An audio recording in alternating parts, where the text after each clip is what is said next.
Good Monday, everybody, and welcome to Creepy Mondays. Today I will be reading The Killer in the Back Seat. One night, a woman went out for drinks with her girlfriends. She left the bar fairly late at night, got in her car, and onto the deserted highway. A few miles, she noticed she was on low gas and pulled into a gas station. She was frightened by the odd behavior of the attendant, who was trying to get her to leave the car and join him in the office. She refused and drove off as fast as she could. As she drove, she noticed a lone pair of headlights in her rear-view mirror, approaching fast as the car pulled up behind her, dangerously close to her tailgate, and the brights flashed. Now she was getting nervous. The car behind her kept flashing the lights off and on, and the driver seemed to be shouting and making signs with his hands. Though every stoplight and turn, it followed her until she reached home and pulled into a driveway. Terrified, she made a mad dash into a house, called the police. As she ran from the car, she did the driver of the car behind her, and he screamed, "Lock the door and call the police. Call 911. The police arrived. The horrible truth was finally revealed to the woman. The man in the car had been trying to save her. As he pulled up behind her and his headlights illuminated the car, he saw the silhouette of a man with an axe raising up from the back seat behind her, so he flashed his brights to warn her. The police arrested the crazed killer in the back seat, who turned out to be an escaped mental patient. It was an extremely scary night, and the woman had a lucky escape." That's a pretty good one. It may be short, but it's a urban myth, not a creepypasta. No cliches at all that I saw.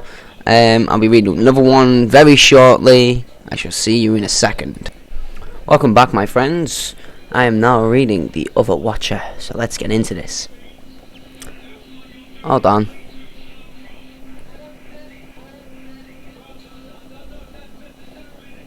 Oh, I've read this one. Oh, for fuck's sake. I'm back for the last one. This is 12 minutes. I already read The Other Watcher. It's basically the keyhole. Right, let's get on with this. In the fall of 1987, the local news channel, WSB-TV2 of Atlanta, Georgia, was attempting to fill a schedule gap in their Sunday morning lineup. After a few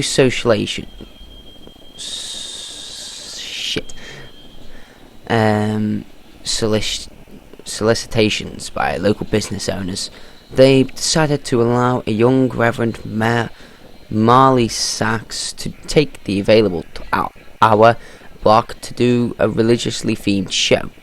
It premiered October 18th with little promotion. The show was standard religious fare and consisted of the Reverend sitting in a simple chair reading passages from the Bible to the camera and discussing their interpretation and significance to our modern day-to-day life. The show received a reasonable number of viewers and continued to be shown into early December. It was then that the studio began to receive extremely strange complaints from the viewers of Words of Light with Reverend Marley Sachs. The calls were from women, and women only, who vaguely referred to uncomfortable feelings that they had at every specific interval during the program. They described feelings of nausea, back pain, dizziness, and blurred vision. These callers, for no discernible reason, were convinced that it was the viewing of this program that was causing these symptoms. It was later determined, after 3 weeks of complaints, that these feelings were happening roughly 12-minute intervals during the course of the program. 12 minutes. The small studio staff checked all recording equipment, both audio and video, and found nothing faulty. When the Reverend made aware of these incidents, he merely shrugged and stated, cryptically, that some can't handle the voice of God.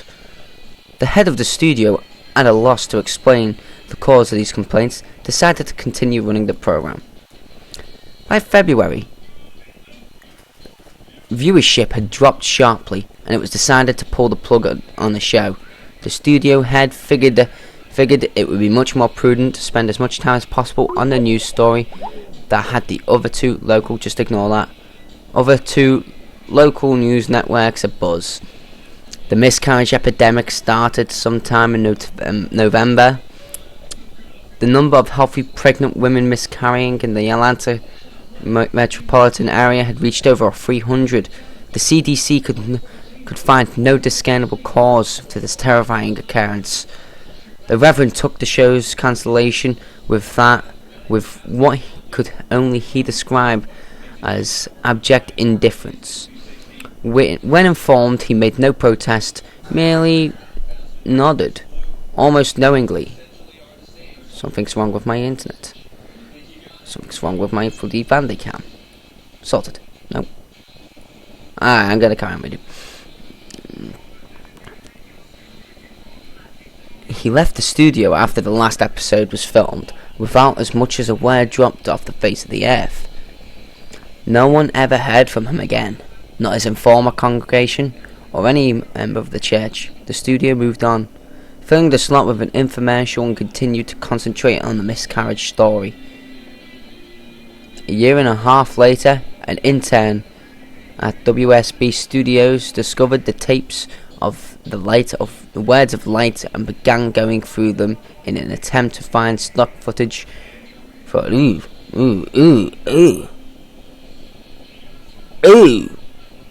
I just see the picture. I'll put it up for you guys now. Ooh, jeez. Ooh. Okay, let's carry on. Upcoming piece: the station was doing impact religion had on the city. The Atlanta incident, as the miscarriage epidemic became known in medical journals, pettered out these 3 months after the studio cancelled Reverend Sark's show and had already begun to fade from the public consciousness. As the intern went through the tapes, he accidentally made a disturbing discovery about the footage. While attempting to stop at 10 minutes 45 seconds, he mistakenly jammed the fast forward button down while the footage whizzed by. He attempted to pry the button with a screwdriver. Just as he succeeded, the tape stopped at 32 minutes 1 second. The intern fell out of his chair when he looked up at what it was on the screen. I'll show you the picture.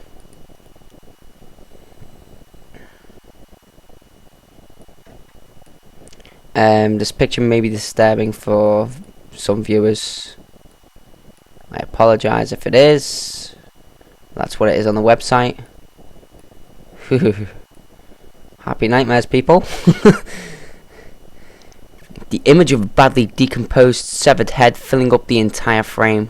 After he collected himself, he moved the film back a few frames, and then fast forward, realising that his mind was not playing tricks on him.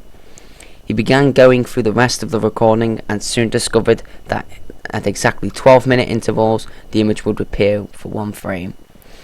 Thinking it was some practical joke being played on a new guy, who presented to one of the film technicians, ready to be mocked. The technician was just as puzzled as him. I'll take it off if you want. I'll just put the normal picture back on now. You've seen the picture. There you go.